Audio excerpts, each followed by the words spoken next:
Un cordial saludo. Inicia Temas del Día. Y con él, nuestra pregunta en Twitter para que participe. La tenemos aquí en pantalla.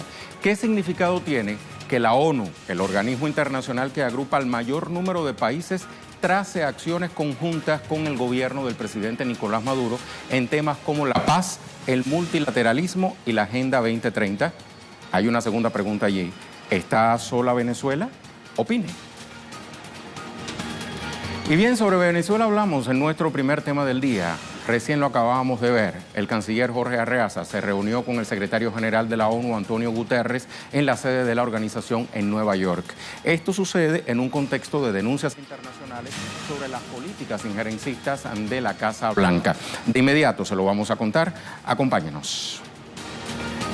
El presidente Nicolás Maduro también se pronunció la víspera, usted lo recordará, durante una reunión con el alto mando y el Comando Estratégico Operacional de la Armada Nacional Bolivariana. Y estas imágenes pertenecen al diálogo que más temprano sostuviera el canciller de la República Bolivariana de Venezuela, Jorge Arreaza, con el secretario general de la Organización de Naciones Unidas, repito, en la sede de Nueva York de este organismo multilateral. Es decir, que el secretario general está atento y está al tanto de la realidad venezolana y siempre ha manifestado su disposición para ayudar y, bueno, la necesidad de que los venezolanos siempre podamos resolver soberanamente y entre venezolanos y venezolanas nuestros asuntos, sin la intervención de ningún país, sin la intervención de ningún gobierno. Esa ha sido una constante del secretario general Antonio Guterres, que nos ha ratificado hoy. Es entre los venezolanos y las venezolanas que deben encontrar los caminos, las soluciones en lo político, en lo económico, en la esfera que corresponda, para poder seguir transitando en paz los próximos años en Venezuela. Pero bueno, ya había una información que le había adelantado y era que el presidente Nicolás Maduro, para poner todo esto en contexto, se había pronunciado la víspera durante una reunión con el alto mando y el Comando Estratégico Operacional del Ejército. A consecuencia de ello, entre otras acciones, bueno, pues el canciller Jorge Arreaza se refirió a estos temas en esta rueda de prensa. ¿Se quieren burlar de la Constitución? Tranquilo todo el mundo. Que ellos hagan su juego de burla. Que aquí hay justicia y aquí hay ley. Y aquí hay un Tribunal Supremo de Justicia que pondrá las cosas en su lugar. El que quiera burlarse de la Constitución y jugar a la política, bueno, tendrá que enfrentarse a la Constitución, a las leyes y a los tribunales. Y los tribunales pondrán la cosa en su lugar, como siempre. ¿Cuántos juegos no han hecho ya en 20 años? ¿Cuántos juegos no hicieron ahorita en el 2016? 2017. Pero yo le digo a Venezuela entera y le digo a las Fuerzas Armadas Nacional Bolivariana, no nos dejemos sacar de nuestra agenda constructiva, de nuestra agenda de atención del país, de nuestra agenda de gobierno. No nos dejemos sacar del centro de nuestro esfuerzo nacional. Vea cómo está en línea el discurso del presidente Nicolás Maduro con lo que más temprano, hace solo minutos, decía el canciller Jorge Arreaza desde la sede de la ONU. A Caracas nos vamos con Madeleine García para que nos cuente mucho más. Adelante, Madeleine, ¿cómo estás? Hola, Rey, te saludamos. Bueno, hoy es el día número 16 del primer mes del año y aquí en Venezuela pareciera que fuese ya el final del año, porque ha ocurrido tantas cosas desde la juramentación del presidente Nicolás Maduro, la llegada de sus invitados internacionales, 94 países, esto por un lado y por otro lado, pues la oposición desconociéndolo, hablando de un supuesto pues gobierno de transición, un presidente en transición que es apoyado por este grupo de países aliados a Estados Unidos y por el propio Estados Unidos que ha reconocido en este diputado Juan Guaidó como el líder de la oposición, pero además que ya reconocen, sin decirlo, como si fuera el presidente de la República. De hecho, bueno, fueron cosas que en el día de ayer surgieron en los medios de comunicación. Por eso hoy la denuncia del canciller Jorge Arreaza del gobierno de Venezuela, muy férreo con el gobierno de Estados Unidos, porque pareciera que ellos estuvieran haciendo paso por paso para cubrirse de legalidad. Decía el presidente Nicolás Maduro, están bañando de un barniz de supuesta legalidad todo lo que inconstitucionalmente están haciendo, y está ni siquiera inconstitucional, está fuera de cualquier margen legal de este país. En Venezuela existen 5 poderes, Rey, y de esos 5 poderes, uno, que es el poder ejecutivo, desconoce el resto de los poderes. Y Venezuela es un país de pesos y contrapesos, es un país en donde existe una protección de la Constitución. Y por eso el presidente Nicolás Maduro decía en el día de ayer, y fue lo que acabamos de escuchar, que es el Tribunal Supremo de Justicia el que le pone el punto en la I a toda esta situación, el que dirime el conflicto, el que interpreta la Constitución, es la Sala Constitucional. Y bueno, se están analizando todos estos escenarios. Mientras tanto, la oposición, la extremista, pues llama el 23 de enero movilización de calle, pero ese no es el problema. Esto mismo hicieron en el año 2014, un 23 de enero llamaron a la salida del presidente Nicolás Maduro, lo hizo Leopoldo López, y ahora su lugarteniente, que es el diputado Juan Guaidó, hace lo mismo para el 23 de enero. En el 2014 fue para el 12 de febrero, el Día de la Juventud. Ahora están llamando para el 23 de enero. ¿Por qué te hago todo este contexto? Bueno, por las denuncias que el presidente ha hecho, que ha reiterado el canciller en Naciones Unidas, pero sobre todo porque mientras un sector de la oposición extremista habla y desconoce al presidente Nicolás Maduro, en el día de ayer otro sector de la oposición sorpresivamente habló, rompió el silencio, y nada más y nada menos que en la voz de Claudio Fermín, quien era el jefe de campaña de Henry Falcón, un opositor que venía de las filas de la Mesa de la Unidad y que fue su jefe de campaña, como te estoy comentando, y quien dijo, bueno, no, llamémonos a tierra, o sea, tenemos que aterrizar. Aquí el presidente es Nicolás Maduro, y decir lo contrario es negar la realidad, es mentir, es manipular, y existe una situación que hay que resolver, pero no haciendo esto. Decía él, ¿por qué le hacen ese daño? En este caso a Juan Guaidó, puede ser un político con un gran futuro, hablando de esta persona que tratan de hacer ver como si fuese el presidente interino de este país. Y entonces él llamaba a eso, a la cordura. Hoy entrevistamos, por ejemplo, también a Eduardo Fernández, otro de los viejos políticos de acá, de este país. Decía, bueno, cuando uno llama a Miraflores, contesta Maduro. ¿Quién es el presidente? Es Nicolás Maduro. Así que han llamado a la calma, a la cordura, han llamado a la sensatez, al raciocinio, a no mentir. Y ahí tenemos entonces este extremo. Y se plantea el diálogo como solución, pero además lo ha dicho el presidente Nicolás Maduro en infinidades de oportunidades. Y un sector de la oposición tomó su palabra y dijo, nosotros queremos ir al diálogo apoyados con Naciones Unidas. Así las cosas aquí en este país, Rey. Muchísimas gracias, Madeleine. Voy a tomarte la palabra para poner a disposición de la audiencia las declaraciones de Claudio Fermín. Ahí las tenemos. Un gobierno en cualquier país son sus ciudadanos. Es decir, si aquí 10 cancilleres o 4 ministros del exterior o 6 presidentes, no en este momento a Maduro, pensemos en el futuro, a la presidenta tal o al presidente tal le tienen tales cuestionamientos y decide un club de 8, de 15 gobiernos, decide que deslegitiman a un gobierno porque no les cae bien, independientemente de que tengan o no tengan coincidencias con nacionales, eso no es lo que legitima un gobierno. Lo que legitima un gobierno son sus nacionales y son los actos electorales. ¿Para ti Maduro es un presidente legítimo? El 20 de mayo es un hecho, te voy a responder que sí, pero quiero dar una explicación porque justamente el país ha sido puesto en posiciones juradas. Sí, no, como si no hubiese razones. El 20 de mayo aquí fuimos a votar millones de personas. Ese hecho no puede ser desconocido. Y en este contexto de denuncias, el ministro de Asuntos Exteriores de Rusia, Sergei Lavrov, criticó el accionar injerencista de Estados Unidos al continuar imponiendo su voluntad por la fuerza o a través de medios económicos y propagandísticos. Vamos a escuchar qué decía el canciller ruso. Evadir cualquier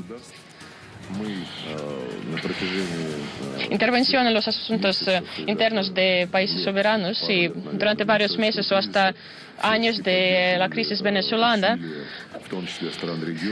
siempre apoyábamos a los países de la región para establecer un diálogo político, y sabemos que este diálogo que esperaban varios países latinoamericanos, al fin y al cabo fue socavado porque la parte de oposición era bajo la influencia desde fuera, incluso de los norteamericanos, y esto es lamentable. El representante de la diplomacia rusa también cuestionó la postura de Estados Unidos en torno a Venezuela. Y los Estados Unidos piensan que se puede reconocer como presidente el presidente del Parlamento en vez de Nicolás Maduro. Esto es una razón para nuestras preocupaciones, y esta socavación de los gobiernos infavorables por los Estados Unidos es una cosa de realidad.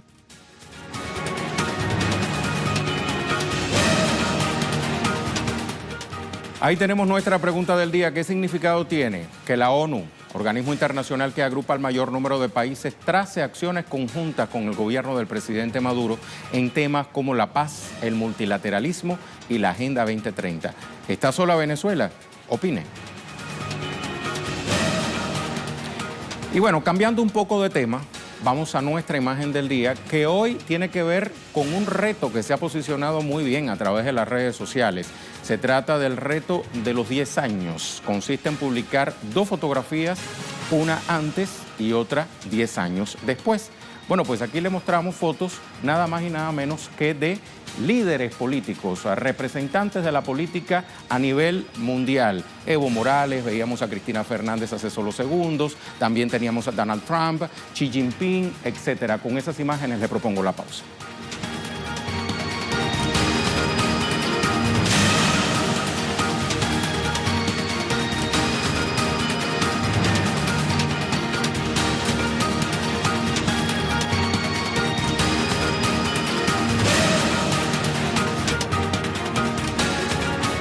Continúa la alerta entre comunidades colombianas aledañas al cauce del río Cauca en función de la posibilidad de una falla en el proyecto Hidroituango. ¿Quiénes se ven afectados? ¿Quiénes se beneficiarían de este proyecto?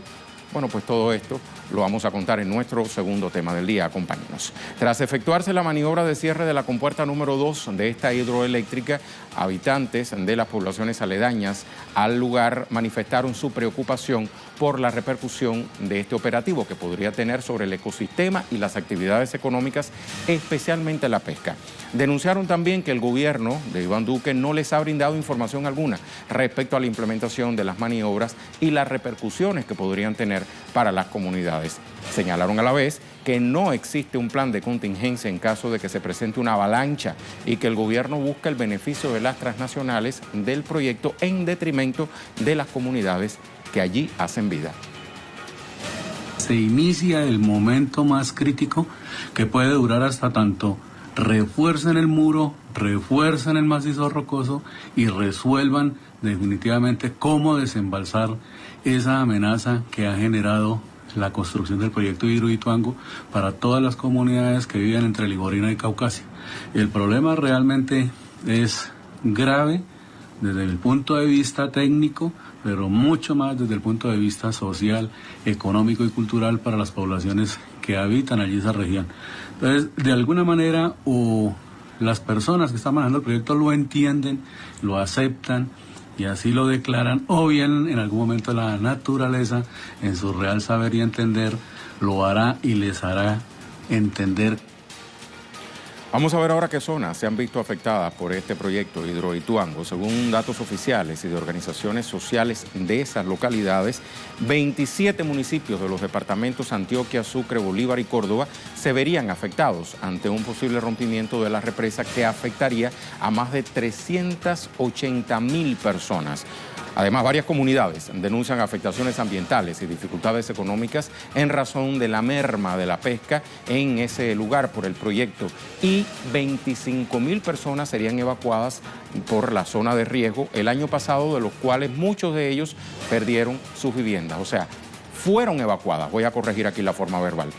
De igual manera, según datos del Centro Nacional de Memoria Histórica, la zona en la que se desarrolla este proyecto es de alta sensibilidad social en función de las 134 masacres que ocurrieron en el lugar. Dejaron 738 muertes entre 1958 y 2018. Las evidencias se mantienen en el terreno, evidencias que podrían perderse para siempre con esta represa. Por ello, las comunidades objetan su construcción. Vamos a repasar qué otros riesgos representa el proyecto Hidroituango. Por ejemplo, en el plano ambiental, los mayores riesgos incluyen posibles derrumbes que generarían inundaciones o la subida de manera incontrolable del agua. Más de 4.000 hectáreas de bosque han sido taladas para la construcción del proyecto, además de la constante posibilidad de que se rompa de manera total la cortina de la represa. En el plano social, en razón de las afectaciones ecológicas, diversas comunidades denuncian que la pesca, la actividad de la cual dependen, se ha visto, como le comentaba anteriormente, mermada por este proyecto. Ha causado la muerte de diversas especies acuáticas.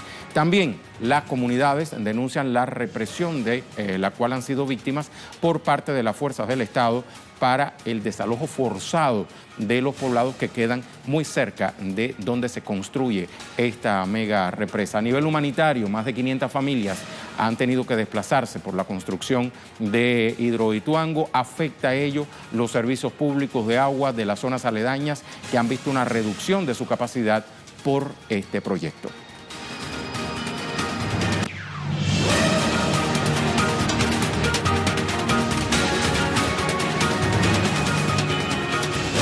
Le hablamos entonces de otros temas que también son noticia durante esta jornada de miércoles.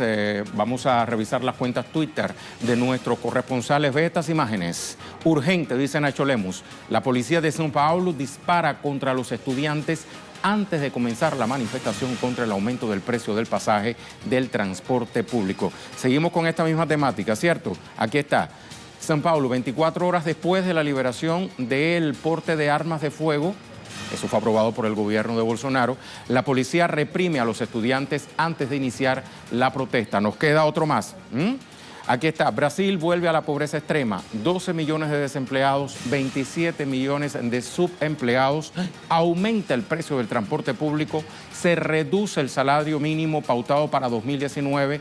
Fin de programas sociales. Pero el violento es el pueblo. Así está São Paulo ahora. Y vea esta otra de Danay Galetti, nuestra corresponsal en Brasilia.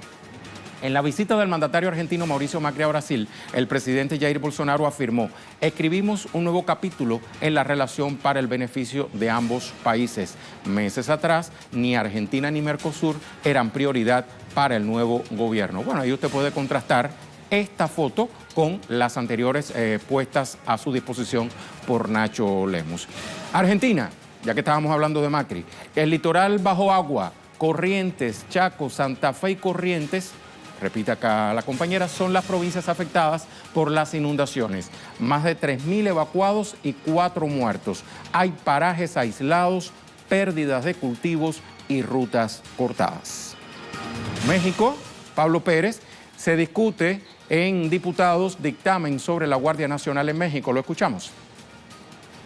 Se discute hoy en el Congreso de la Unión, pues, las modificaciones constitucionales necesarias para poder llevar adelante el plan de la formación de la Guardia Nacional, esta corporación de seguridad mixta, como lo ha definido el presidente Andrés Manuel López Obrador, con un mando civil y militar, que es pues la propuesta para luchar contra la inseguridad que prevalece en este país. Esta es una medida que ha sido muy criticada incluso por la propia base del nuevo gobierno, del presidente emergido del Movimiento de Regeneración Nacional, puesto que se dice que todavía hay un gran número de violaciones de derechos humanos cometidas por las Fuerzas Armadas que se mantienen impunes, por lo cual, bueno, pues se está a discusión el carácter militar de esta fuerza de seguridad.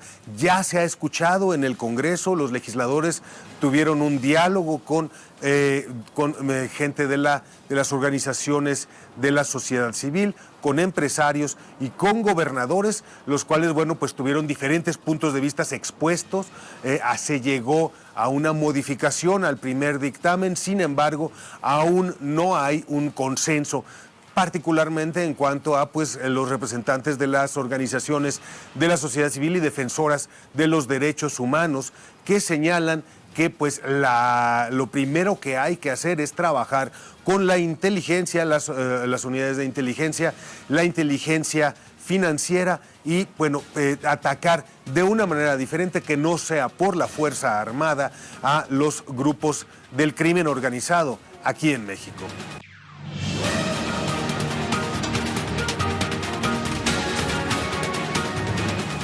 Nuestro tema en desarrollo, Centroamérica. Alrededor de 1.500 hondureños que partieron desde la ciudad de San Pedro Sula, en Honduras, continúan su camino hacia Estados Unidos en una nueva caravana de migrantes.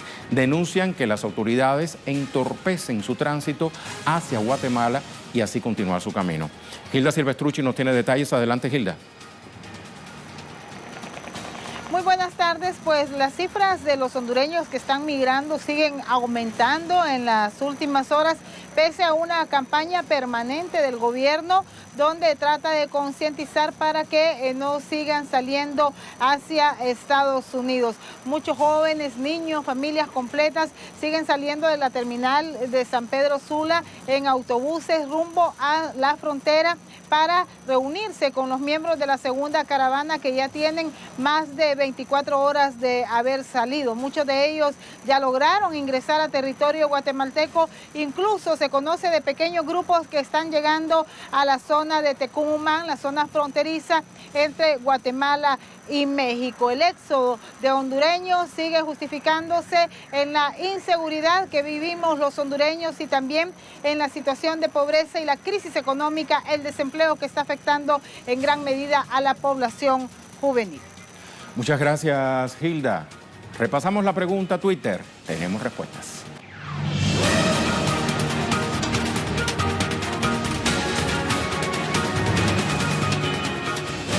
Repasamos la pregunta: ¿qué significado tiene que la ONU, organismo internacional que agrupa al mayor número de países, trace acciones conjuntas con el gobierno del presidente Maduro en temas como la paz, el multilateralismo y la Agenda 2030? ¿Está sola Venezuela? Vamos a ver una respuesta.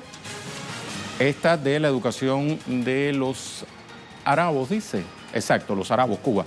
La ONU reconoce que Venezuela nunca ha estado sola y su pueblo merece vivir en paz, siempre respetando la Constitución. Muchos países armados han ayudado a que la ONU tome el camino de la justicia y la verdad, colaborando en esos temas con el gobierno de Nicolás Maduro.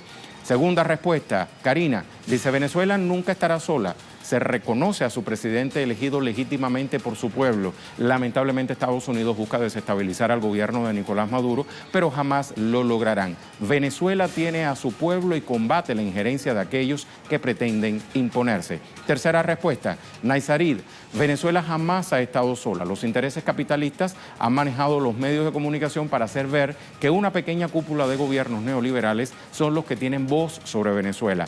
La lucha continúa para demostrar que la realidad es otra, dice Naisarid.